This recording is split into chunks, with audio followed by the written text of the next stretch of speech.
keputusan MK yang baru saja diputuskan MK terkait dengan presidensial threshold. Nah, harapan usianya sebagai ketua PBNU ini, MUI kan dikenal sebagai ormas Islam terbesar. Nah, kira-kira tanggapan mengenai presidensial threshold itu seperti apa? Pertama-tama saya kira perlu dipahami ya bahwa posisi NU dan warganya di dalam hal ini kan hanya sebagai pencoblos. Kalau kita diberi kesempatan nyoblos, kita nyoblos itu aja.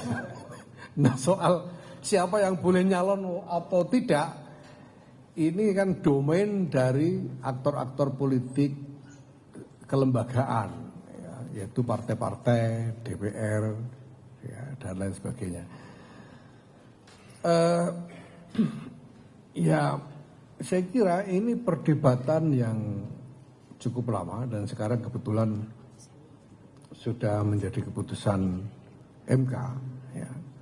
Pasti MK di dalam membuat keputusan ini punya nalar konstitusionalnya sendiri tentang apa yang menurut MK lebih konstitusional. Ya. Nah, sementara di sisi lain, saya kira aktor-aktor politik ini dan terutama para pemimpin politik kita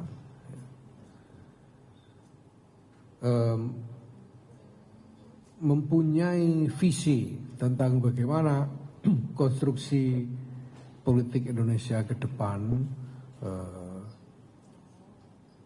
harus diciptakan supaya ada keseimbangan antara tuntutan demokratisasi dan efisiensi manajemen politik nasional. Ya. Kita tentu tidak hanya berpikir pokoknya asal demokrasi dengan mengorbankan katakanlah sistem politik yang tidak efisien gitu ya. Tentu tidak, ya.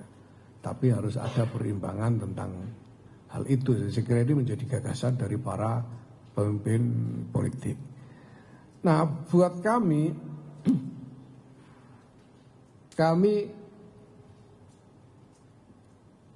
tidak menganggap ini sebagai domain dari NU. Karena demokrasi itu tiangnya atau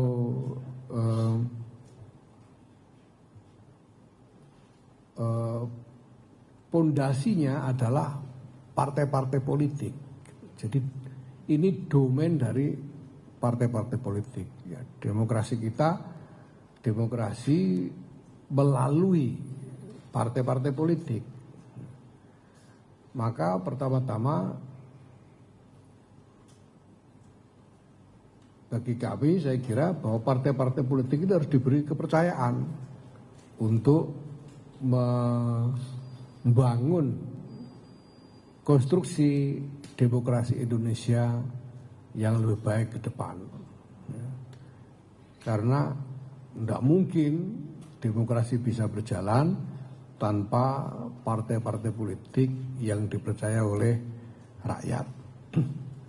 Nah, kita butuh partai politik yang kuat dan kita butuh adanya kepercayaan atau trust dari rakyat kepada partai-partai politik ini sebagai jembatan yang menyambungkan aspirasi dari rakyat ini kepada agregasi politik di tingkat negara dan pemerintahan. Ya, nah, sekarang sudah ada keputusan MK seperti itu. Nah, tentu selanjutnya ya tergantung bagaimana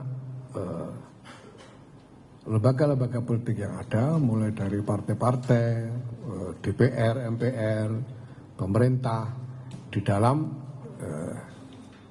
merespon keputusan MK ini dan sampai kepada bagaimana nanti implementasinya di dalam pelaksanaan pemilu atau pemilihan presiden itu sendiri. Saya kira begitu. Jadi intinya kami tidak ingin masuk ke arena yang bukan menjadi domain kami. Ya. Apa yang bisa kami sampaikan hanya ya pandangan umum yang mungkin memerlukan diskusi yang lebih luas di tingkat publik. Ya. Terima kasih.